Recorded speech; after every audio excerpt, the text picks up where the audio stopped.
A few words about Shashi Tharoor and how he has been lying and saying things about the empire which is simply not true.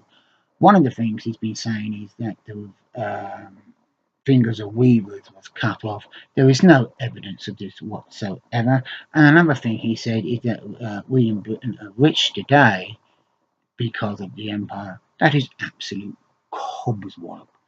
If anyone knows about the history of the Second World War, when World War II ended, Britain was almost bankrupt and was only saved from bankruptcy by the United States, who gave Britain a massive loan in what was then called the Marshall Plan.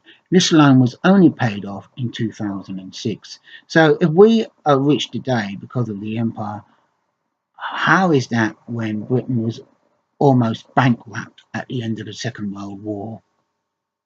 Absolute rubbish.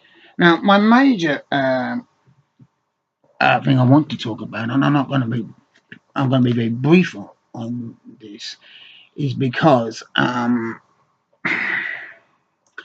have written an in-depth article on cure, which I'm going to leave a link down below, all about the Bengal famine. And I suggest if you want to find out more about the Bengal famine, then read this link. It is very carefully researched. There's no bullshit there whatsoever, and there are links giving you insights to other sites that back up what has been written. The idea that Churchill caused the Bengal famine is absolute cobswallop. In fact, without Churchill, the death toll would have probably been even higher. He did what he could to help within the pressure of war. I actually wrote an article about the Bengal famine, about Winston Churchill, a letter which I sent off to this magazine, as you can see here, this magazine here. Not this edition, but one of these editions of this military history magazine. And it was actually published in this magazine, the letter that I wrote.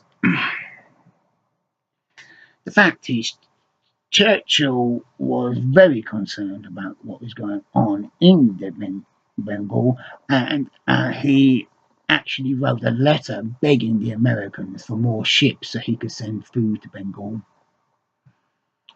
And the Americans couldn't help because ships were needed for the war. There was a world war going on then, and yes, what happened in Bengal was terrible. But the main cause for the Bengal famine was a disease called brown spot disease, which attacks rice. This has been proven by an Indian expert in rice farming and rice growing who travelled all over the world teaching people how to farm and grow rice, and he was one of the top people in the world in rice farming.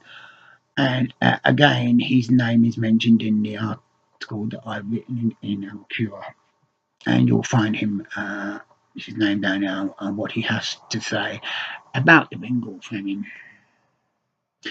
Churchill was no way to blame for the Bengal famine. He was not going to deliberately starve to death millions of Indians when he needed India's help in fighting the Germans and the Japanese. India's contribution in the Second World War cannot be overlooked. It was indeed massive. Over 1 million Indians volunteered to fight in World War II. There is no way on earth Winston Churchill was going to jeopardize India's help by deliberately starving millions of their own people. This is absolute rubbish. Now, this is a letter that Churchill wrote. I'm seriously concerned about the food situation in India. Last year, we had a grievous famine in Bengal, which at least 700,000 people died. This year, there is a good crop of rice, but we are faced with an acute shortage of wheat, aggravated by unprecedented storms. By cutting down military shipments and other means, I have been able to arrange for 350,000 tons of wheat to be shipped to India from Australia during the first 9 months of 1944. This is a shortage haul. I cannot see how we can do more. And this is the letter that he wrote to Roosevelt, begging for more ships. I have had much hesitation in asking you to add to the great assistance you have given us with shipping, but a satisfactory situation in India is of such vital importance to the success of our joint plans against the Japanese that I am impelled to ask you to consider a special allocation of ships to carry wheat to India from Australia.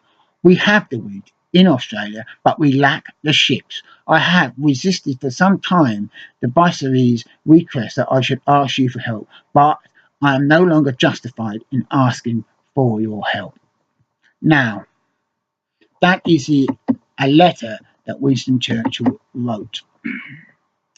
Winston Churchill was a racist. I'm not denying he wasn't. There can be no doubt about that. But he was not a genocidal man. He did make some racist remarks. I make them racist. I mean, we all might say things we don't mean. And yes, Churchill said some very bad things, but it doesn't mean that that no way proves that Churchill caused the famine, and he didn't. And again, I direct you to the article I wrote. Read it and judge. Now, I will say trolls will not be tolerated.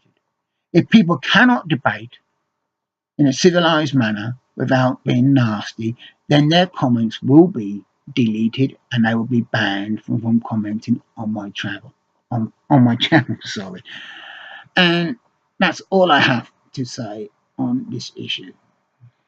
Thank you very much for listening.